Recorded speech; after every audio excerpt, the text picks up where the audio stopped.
banyise Kwizera Emeline. Ubwiza, ikimero n'ikibuno by'umukobwa ntago ari byo bigena ubwenge n'ubumenyi bwe, nubwo numva ngo niyo ntandaro ituma benshi babifite bumva ko aricyo gishoro cyabo mu buzima, maze bakabikoresha mu kwangiza sosiyete ndetse na bagenzi babo. Nta kubeshya ko inkuru yatangatanze izindi muri showbiz ndetse no mu bindi byose bivugwa mu Rwanda ari inkuru z'uburaya, amashusho y'urukozasoni ndetse no kwandagazanya ku mbuga nkoranyambaga. Ati ngizi video za kanaka, guhererekanya video kuri za WhatsApp ndetse n'ahandi hagiye hatandukanye. None se wigende kuri kunkurakora wowe?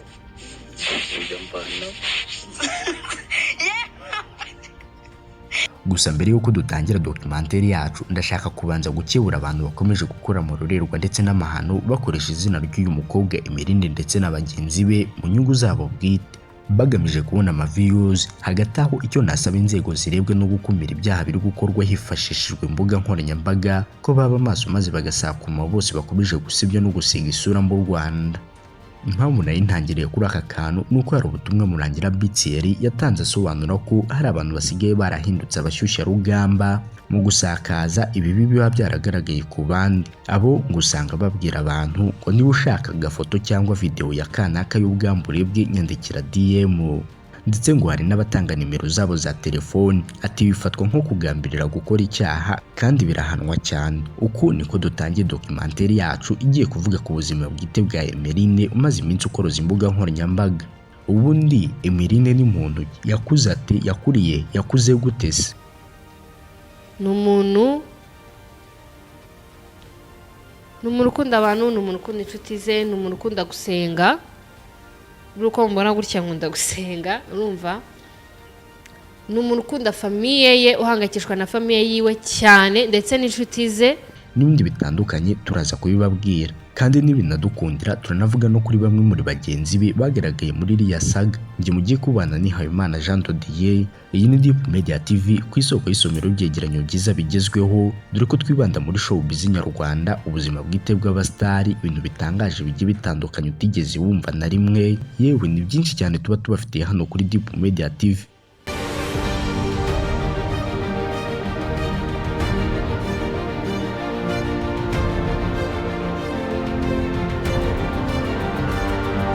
Rero documentary yacu turayitangira gutya. Dutangiranye n'umukobwa mwiza w'inzobe ushinguye ndetse ushyitse ku miterere y'umubiri, noneho wagera ku miterere y'inyuma he hamwe bise nyashi mu mvugo z'ubu, maze bagabo bamureba bakikoza hirya ndetse no hino, abarabye indimi nabo bakazirabya. Usibye kuba ubwiza n'imiterere by'ibishitura abagabo benshi, twavuga ko n'abakobwa bagenzi be bamwirahira. Uyu mukobwa yashituwe n'inzoga n'itabi maze ataramira menshi atazi ko ari kwitera urubwa, maze ashiduka za video zose zagiye hanze, maze bwa bwiza n'imiterere by'inayi ntangiye kubabwira haruguru biba bihindutse zero mu munota umwe. Ese ubundi ni gute Emeline yisanze hano hantu? Kamakuru atubwira neza ko Emeline yakuze ari umukobwa ufite umuco ndetse n'uburere, byaje kugenda gute? Waretse ibintu byateje kandi kubirinda. Akusemeri kuri seriye. Naho se umukobwa wa pasiteri we yaje kwisanga ate mu gatebo kamwe na Emeline? Byose tugiye kubibabwira, ndetse n'ibindi byinshi cyane mwahishwe mutigeze mubwira uko.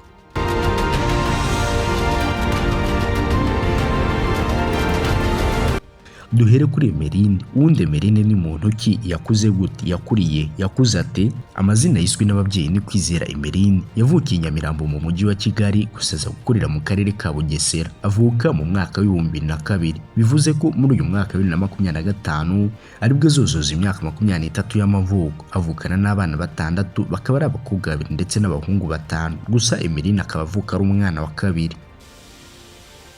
Nk'abandi umwana wa kabiri.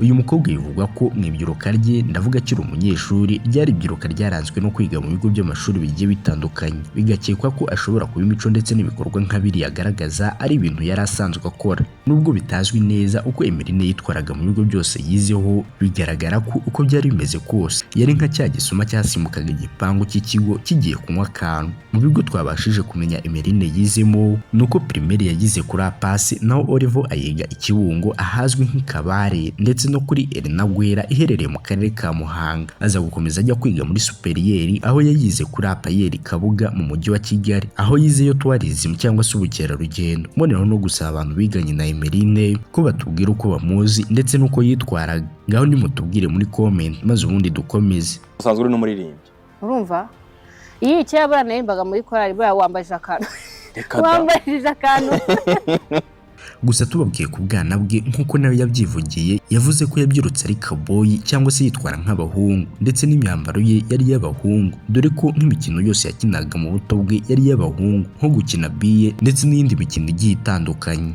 yakuze ari umwana umeze gute ubuto bwawe wari umeze ute? nakuze n'umwana umeze gute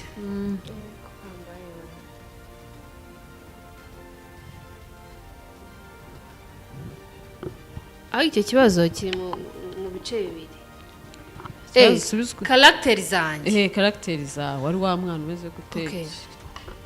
nakuze ndi umwana ubundi igihe kera cyane nyiri umwana ari kaboyi, nari kaboyi urumva nakuriye mu bahungu benshi.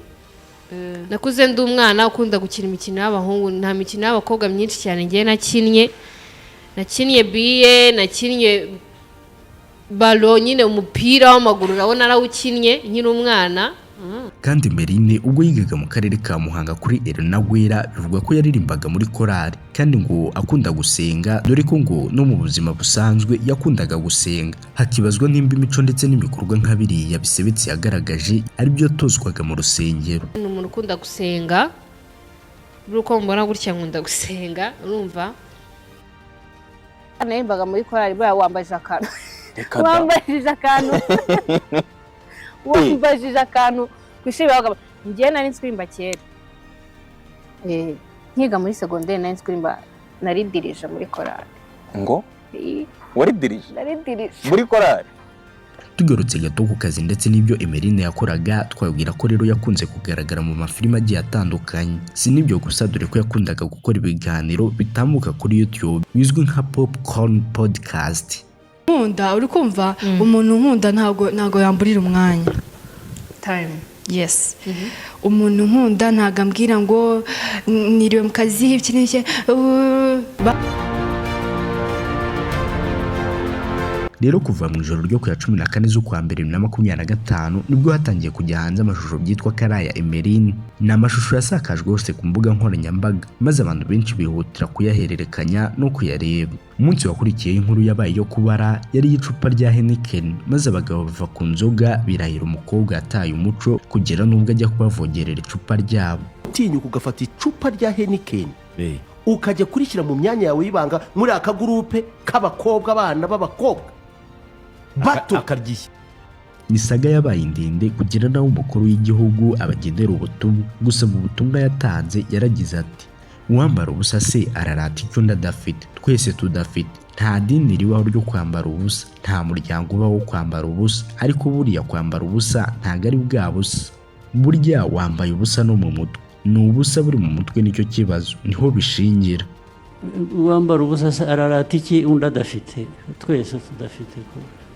Kwambara ubusa nta dini ribaho ryo kwambara ubusa, nta muryango ubaho wo kwambara ubusa. Si byahise birangira gutyo gusa, dore ko nyuma y'iryo jambo rya nyakubahwa Perezida wa Repubulika umunsi wakurikiyeho, ubwo ni tariki 20 z'ukwa mbere 2025, twatangarijwe ko Kwizera Emeline ndetse na bagenzi b'8 bari barakoranye itsinda rya WhatsApp ryitwa Rich Gang, ko bataye muri yombi n'urwego rw'igihugu rw'ubugenzacyaha RIB, aho 7 muri bo bafunzwe nyuma y'uko bagize uruhare mu gufata no gusakaza amashusho abagaragaza bakora imibonano mpuzabitsina. Iryo tsinda ririmo abakobwa 6 n'abahungu 3, aho abafunzwe bataye muri yombi tariki 17 Mutarama 2025, aho bakurikiranywe icyaha cyo gukora ibiterasoni mu ruhame, aho ugihamijwe n'urukiko ahanishwa igifungo kitari munsi y'amezi 6 ariko kitarenze imyaka 2. Icyo gushyira ahagaragara amashusho yerekeranye n'imikoreshereze y'ibitsina hakoreshejwe mudasobwa cyangwa urusobe rwa mudasobwa, uwo gihamijwe ahanishwa igifungo kitari munsi y'imyaka 3 ariko kitarenze imyaka 5, n'ihazabu y'amafaranga y'u Rwanda itari munsi ya miliyoni ariko atarenze miliyoni 3. Icyaha cyo gukora ibikorwa byerekeranye n'ibiyobyabwenge cyangwa urusobe rw'imiti, ugihamijwe n'urukiko ahanishwa igifungo kitari munsi y'umwaka 1 ariko kitarenze imyaka 2. cyangwa imirimo y'inyungu rusange. Ikindi cyaha bakurikiranyweho ni icyo kumviriza ibiganiro, gufata amashusho cyangwa kubitangaza. Ugihamijwe n'urukiko ahanishwa igifungo kitari munsi y'amezi 6 ariko kitarenze umwaka umwe. Icyaha cya nyuma bakurikiranyweho ni icyo gutangaza amakuru y'urukozasoni hakoreshejwe uburyo bw'ikoranabuhanga. Ugihamijwe ahanishwa igifungo kitari munsi y'amezi 6 ariko kitarenze imyaka 2. Tugarutse kuri umwe mu bakobwa bafunganywe na Emeline witwa Igihozo Pascaline, akaba umwe mu bakobwa ba pasiteri, aho n'ubundi avuka i Kibungo. Ni ibintu byatangaje benshi kugira ngo umwana wa pasiteri abe ari umwe mu barangamirwaho n'imico mibi mwese mwabonye. Ubundi amakuru avuga ko Igihozo Pascaline yavuye iwabo ku ivuko aza kuba mu mujyi wa Kigali ku mpamvu zo kwiga muri kaminuza. Birangira ibyaro kwiga bihindutse ibyo guhiga abagabo ndetse n'ibikorwa nka biriya bigayitse mwese mwiboneye.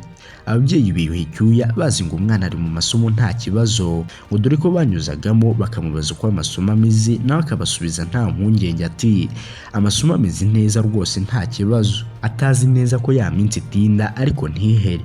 Urutonde rwose rumaze kujya hanze, ababyeyi ba Pascaline banga kubyakira, babyemezwe neza n'inkuru yari iri ku gihe.com.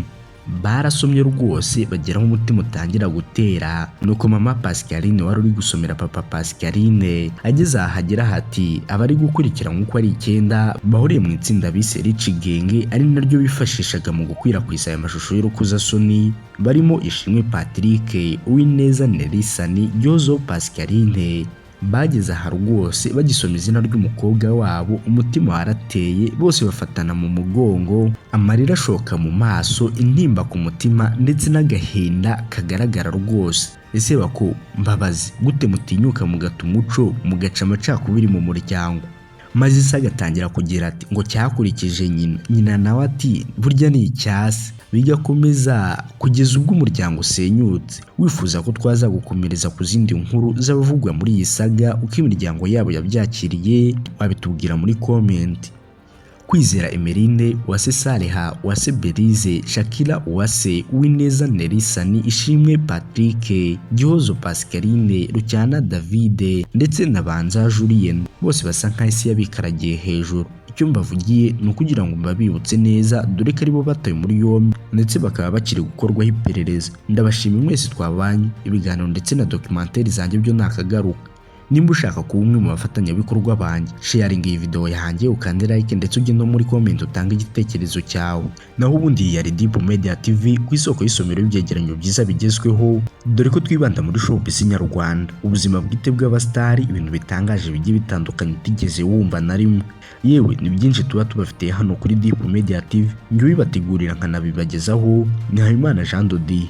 Murambifuriza kurama, gutunga ndetse no guhirwa, guhaha ndetse no kuronka. Ikiruta byose Imana igakomeza kubishimira.